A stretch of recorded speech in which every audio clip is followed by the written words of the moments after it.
All right, so again, your knives most likely, unless you've been using and abusing them, are probably not to the point where you need to sharpen them.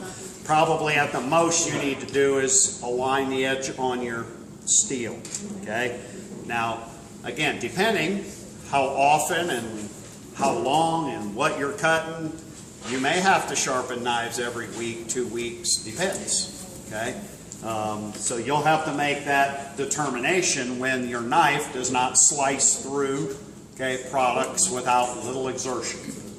When you have to start forcing your knife, okay, to cut, it's time to put an edge. It should slice and glide through products fairly easily. Okay? So when we're sharpening knives, okay, there's a couple ways that the edges are put on from the manufacturer. Okay? Your knives, when you got them, are sharp. No manufacturer sells dull knives. Okay? They're all sharp from the factory. Now, this is a European style hard steel knife. Okay? High carbon steel with a V edge, meaning both sides of the blade come up to a point. Some knives, one side of the blade is straight and the other side is angled. Okay? So you have to look and see what is the edge put on it by the manufacturer. Okay?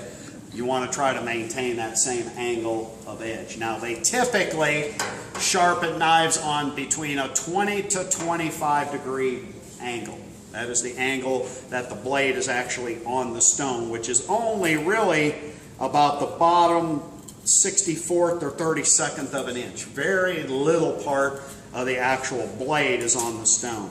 Okay? And that's about the angle. So we start with that being a what degree angle? 90. 80. Where'd you get Yes. 90. 90. So half of 90. 45. Half of 45. 22 and a half, right? So that puts you right in that range of 20 to 25. So start square corner, then half that, and then half that. And that's going to put you kind of in the ballpark. Now, everybody's going to hold their knife at a slightly different angle. And a degree or two is crucial. So that's why it's important that only you sharpen your knives. If you let other people use them, that's fine. Say, can I borrow your knife? Sure. Don't sharpen it. Let me sharpen my own knife, because they can come and screw up the angle of the edge, because once you start grinding that edge down, because that's what you do when you sharpen. You're actually removing tiny fragments of steel. Okay? Just like sandpaper does to wood. That's what this stone is going to do to steel. So you want to maintain that same edge that you're comfortable holding. Okay? And you want to keep the same angle in both directions. Now, 6 of one, half dozen of another. You can ask 10 chefs and they will all show you 10 different ways that they sharpen their knives. You have to determine what way works for you, what way you're comfortable with, which way you get the best results. Okay? Some are pushers and some are pullers. Okay? Some like to pull the blade from the heel towards the bolster here, the heel to the tip, pull. Some like to start at the tip and push towards the heel. Doesn't matter. Some people like to do 1, 2, 3, 1, 2, 3. Some like to do 1, 1, 1, 1. Doesn't matter. Okay? The end result is, are you getting a sharp edge on your knife? Okay? So you have to determine what you're comfortable with. I'm more comfortable rolling my wrist. I've seen people that do this way, then they got to switch hands and do this way, because it's awkward for them. It don't feel natural for them to roll their wrist. Okay, so they switch hands. That's perfectly fine. Okay?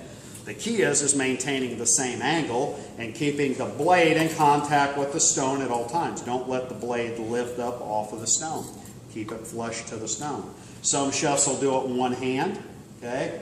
I like to do it 2 hands, where I keep my fingers there, just prop, no pressure, just holding it. That helps me to keep that blade on the stone the entire time, so it doesn't, because sometimes your wrist will cause it to lift up. Okay?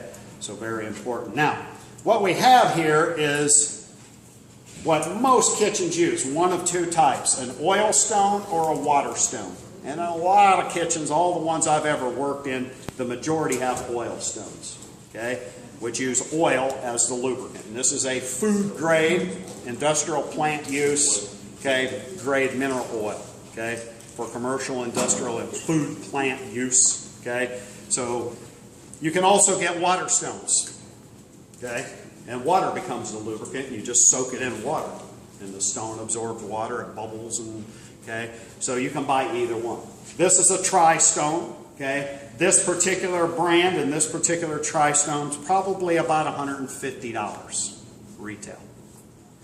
Okay. Now, if you invest in one personally for yourself, this will outlast you, I can promise you. Mine's about 30 years old. I got it back in 1989 from one of my chefs that got killed in an automobile accident. His wife gave myself and the other assistants all of his tools, books, so we got to divide them up, and I got the stone and a bunch of other stuff. But I've had that stone, and I'm the only one that uses it. It's at home, and it's like brand new.